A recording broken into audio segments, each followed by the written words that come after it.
정부가 코로나19 위기 극복 대책으로 사상 최초로 긴급 재난지원금 카드를 꺼내들었습니다.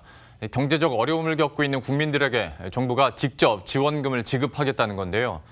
이 얼어붙은 소비 심리를 살리려는 의지도 함께 포함이 돼 있습니다. 구체적으로 누가 언제 받을 수 있는지 그리고 다른 우려는 없는지 취재기자와 함께 이야기 나눠보도록 하겠습니다. 김주영 기자 나와 있습니다. 어제 긴급재난지원금 지급하기로 했다는 소식 이후에 사실 가장 많은 분들이 궁금해하는 게 그래서 나는 받을 수 있느냐 이건데 그렇죠. 이 기준이 어떻게 됩니까? 네, 긴급재난지원금, 핵심은 소득 하위 70%의 지원금을 준다는 겁니다.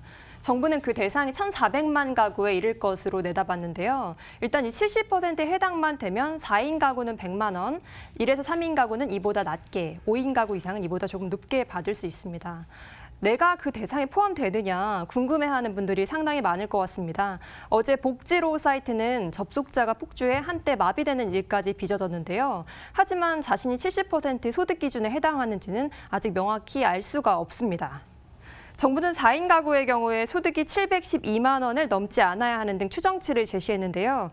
이는 당정청 협의회를 거치며 기준이 일부 바뀐 것으로 알려졌습니다. 또 소득에는 급여만 포함되는지 아니면 금융소득도 들어가는지 부동산 등 자산은 어떻게 소득으로 환산할 것인지에 대해서도 아직 정해지지 않았습니다.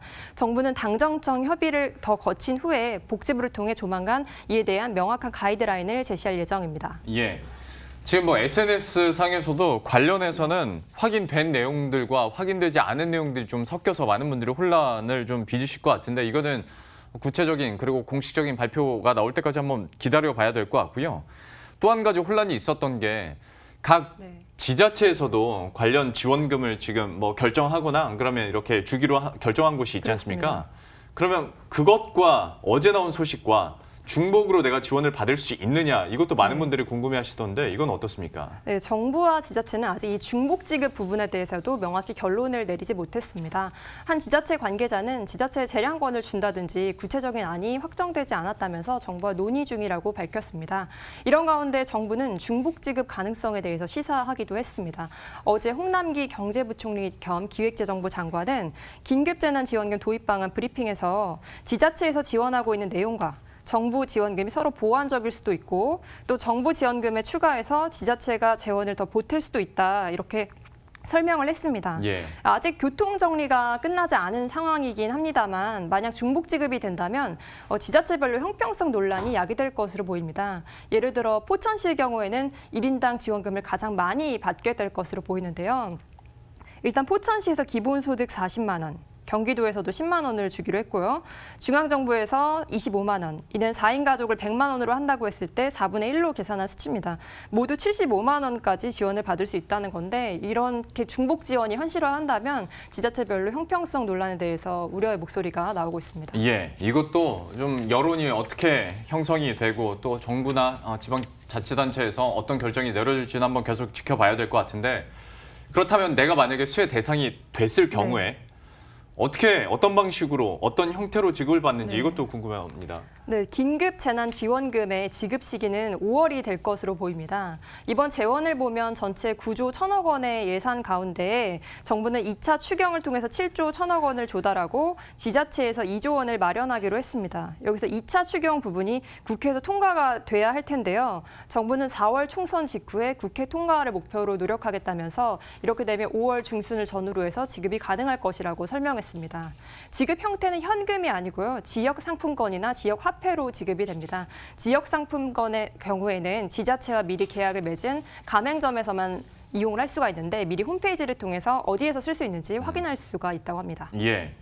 자, 해외 사례도 잠깐 체크해 보도록 하겠습니다. 경기가 갑자기 꺾이게 되다 보니까 각국에서도 굉장히 적극적인 경기 부양책들을 내놓고 있고 이와 같은 직접 지원책들도 내놓고 있는데 미국에서도 대규모 지원책이 나왔지 않습니까? 네, 미국에서는 미국인들에게 현금 1,000달러, 우리 돈으로 124만 원 정도를 지급하기로 했고요.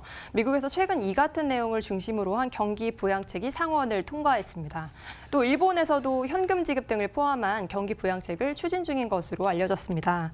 일본 정부는 앞서 금융위기 당시에도 국민 한 사람당 평균 1만 2천엔, 우리 돈 약 14만 원씩 지급한 전례가 있는데요. 4월에 발표되는 경제대책에서는 되면은 취약 가구에 20에서 30만 엔을 지급하는 방안이 담길 것으로 알려졌습니다. 또 호주는 사회수당 수혜자에게 750 호주 달러, 우리 돈 약 58만 원을 지급할 계획입니다. 예. 다만 이 부분도 잠깐 짚어보고 마무리를 지어보도록 하죠.